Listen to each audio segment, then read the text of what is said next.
नमस्कार। आज की कक्षा में आपका स्वागत है। आज हम सी में स्ट्रक्चर्स को पढ़ेंगे।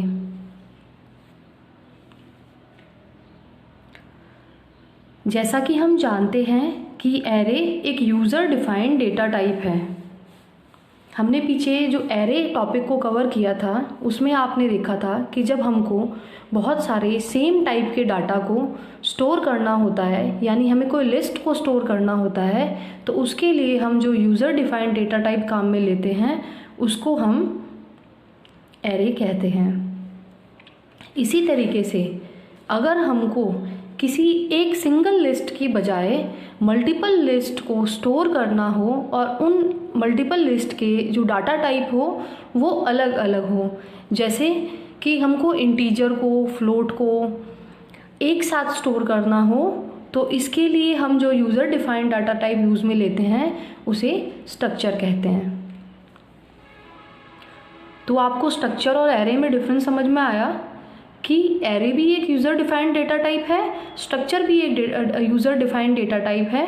बट एरे और स्ट्रक्चर का बेसिक डिफरेंस ये है कि एरे में जो हम डेटा स्टोर कर सकते हैं उसका हमेशा डेटा टाइप सेम होता है, यानी हमने एक इंटीजर एरे अगर डिक्लेयर की है तो उसमें सारे इंटीजर डाटा टाइप की लिस्ट बनेगी। पर अगर हम एक स्ट्रक्चर डिक्लेयर करते हैं तो हम उसमें various type of data types को डाल सकते हैं, यानी हम उसमें इंटीजर के वेरिएबल भी डिक्लेयर कर सकते हैं, फ्लोट के वेरिएबल भी डिक्लेयर कर सकते हैं, कैरेक्टर वेरिएबल को भी डिक्लेयर कर सकते हैं। इसे और अच्छे से समझने के लिए हम एक एग्जांपल लेते हैं कि जैसे हमको किसी बुक के बारे में इंफॉर्मेशन स्टोर करनी है, तो हमें उस बुक का टाइटल, उस बुक का ऑथर कौन है, उसका सब्जेक्ट क्या है, उसकी बुक आईडी क्या है। तो अगर ऊपर की ये तीनों फील्ड्स हैं वो कैरेक्टर टाइप की हैं, यानी स्ट्रिंग्स हैं, पर बुक की आईडी हो सकता है कि न्यूमेरिक या अल्फ़ा न्यूमेरिक हो, तो इसके लिए अगर न्यूमेरिक है तो हमको इंटीजर डाटा टाइप को यूज़ करना पड़ेगा। तो ऐसे में हम स्ट्रक्चर यूज़ करते हैं।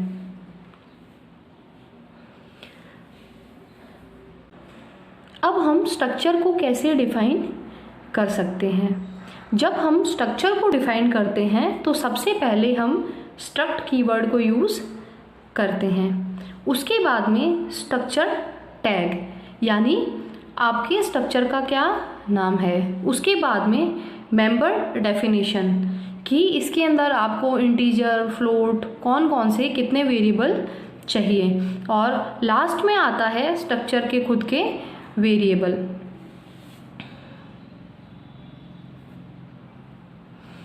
इसको और अच्छे से समझने के लिए हमने अभी जो पीछे एग्जाम्पल लिया था बुक का, जिसका हमको टाइटल, ऑथर और सब्जेक्ट स्टोर करना है और बुक आईडी भी स्टोर करनी है, तो इसके लिए अगर हमको एक स्ट्रक्चर बनाना है तो हम किस प्रकार बनाएंगे।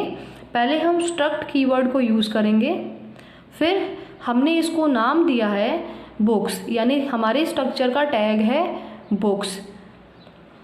इसमें हमने 3 तो कैरेक्टर टाइप के वेरिएबल लिए हैं। पहला टाइटल जो साइज़ 50 का है, दूसरा ऑथर जो साइज़ 50 का है, और फिर सब्जेक्ट जो 100 कैरेक्टर्स का है। और उसके बाद में हमने एक इंटीजर वेरिएबल लिया है बुक आईडी। उसके बाद में हमने स्ट्रक्चर के वेरिएबल को डिक्लेयर किया है बुक।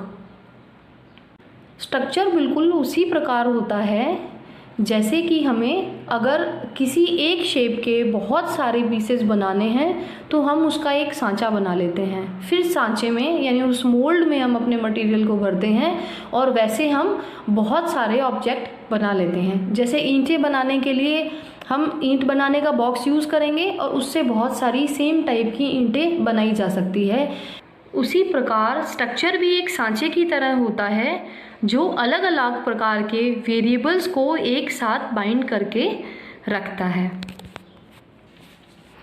अब हम देखेंगे कि जैसे हम सांचे को किस प्रकार यूज़ में लेते हैं, उसी तरीके से स्ट्रक्चर के वेरिएबल बनाने के बाद उनको किस प्रकार हम एक्सेस करेंगे उसको हम इसमें देखेंगे। हमने एक स्टूडेंट नाम का स्ट्रक्चर लिया है जिसमें हमने 4 वेरिएबल्स को डिक्लेयर किया है। पहला कैरेक्टर नेम, जो 20 कैरेक्टर्स को स्टोर करता है, यानी स्टूडेंट का नाम, फिर इंटीजर रोल नंबर, फिर कैरेक्टर रिमार्क्स और फिर फ्लोट में मार्क्स।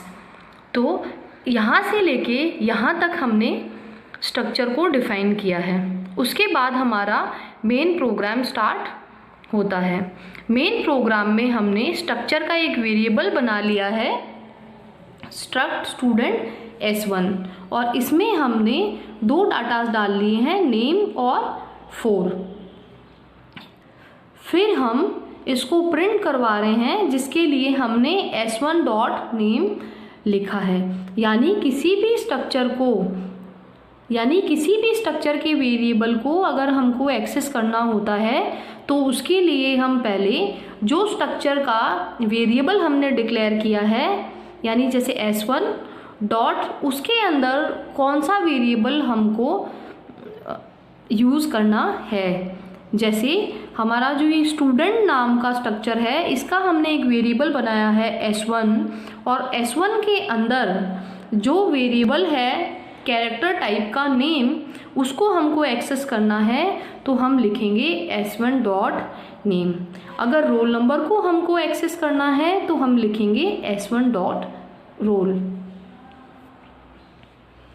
अब हम एक बहुत सिंपल सा प्रोग्राम ले लेते हैं। इस प्रोग्राम के अंदर हम 2 डिस्टेंस को आपस में ऐड कर रहे हैं। तो सबसे पहले हमने यहाँ से लेके यहाँ तक एक स्ट्रक्चर बनाया है, जिस स्ट्रक्चर को हमने नाम दिया है डिस्टेंस। जो हमारा डिस्टेंस स्ट्रक्चर है उसके अंदर 2 वेरिएबल्स हैं, एक इंटीजर टाइप का, एक फ्लोट टाइप का। इंटीजर टाइप में हम फीट को स्टोर कर रहे हैं और फ्लोट टाइप में हम इंचेस को स्टोर कर रहे हैं। अब डिस्टेंस नाम के स्ट्रक्चर को डिफाइन करने के बाद हमने इसके 3 वेरिएबल्स बनाए हैं, distance dist1, dist2 and some. अब हमारा मेन प्रोग्राम स्टार्ट होता है, जिसमें हमने स्क्रीन पे ये प्रिंट किया है कि फर्स्ट डिस्टेंस डालिए, एंटर फीट, यानी फर्स्ट डिस्टेंस में कितना फीट है उसको आप एंटर कीजिए। जैसे ही यूज़र वैल्यू को एंटर कर रहा है तो उसको हमने स्कैनफ कर लिया है, यानी रीड कर लिया है, और उसको डाला है डिस्टेंस 1 डॉट फीट में। यानी जो हमारा डिस्टेंस स्ट्रक्चर है उसका dist1 नाम का जो हमने वेरिएबल बनाया है, उसकी जो फीट वैल्यू है वेरिएबल की, वहाँ ले जाकर हमने इसको डाल दिया। फिर यूज़र से इंचेस मांगे हैं फीट के बाद में, और उसको भी स्टोर कर लिया। इसी प्रकार से हमने दूसरा डिस्टेंस मांगा है, और दूसरे डिस्टेंस के भी फीट और इंचेस को हम dist2 डॉट फीट में और dist2 डॉट इंच में ले जाके स्टोर करेंगे।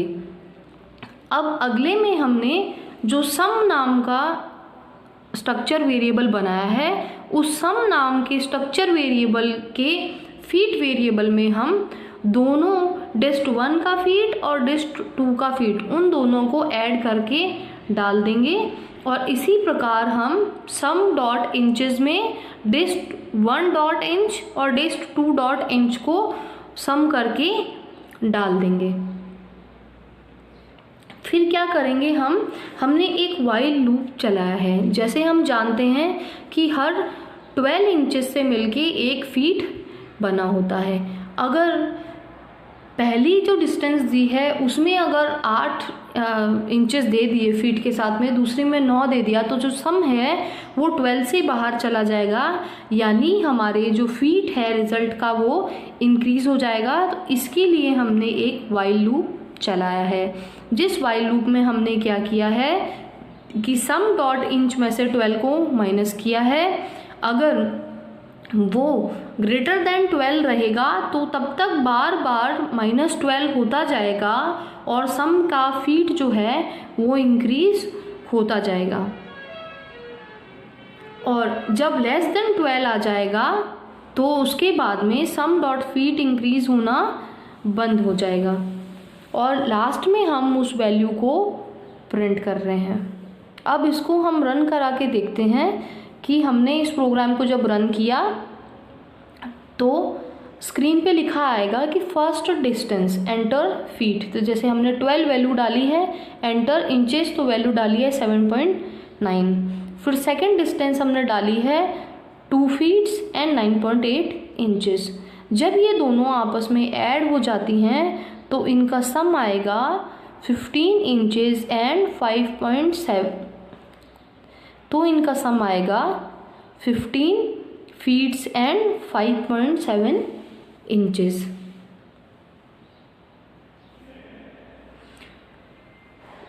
उम्मीद करती हूँ कि आज की वीडियो में आपको स्ट्रक्चर अच्छे से समझ में आया होगा कि किस प्रकार हम स्ट्रक्चर को डिफाइन करते हैं, फिर उसके वेरिएबल बनाते हैं और उसके वेरिएबल्स के थ्रू हम जो स्ट्रक्चर के मेंबर वेरिएबल्स हैं उनको कैसे एक्सेस करते हैं, उनको कैसे यूज़ करते हैं।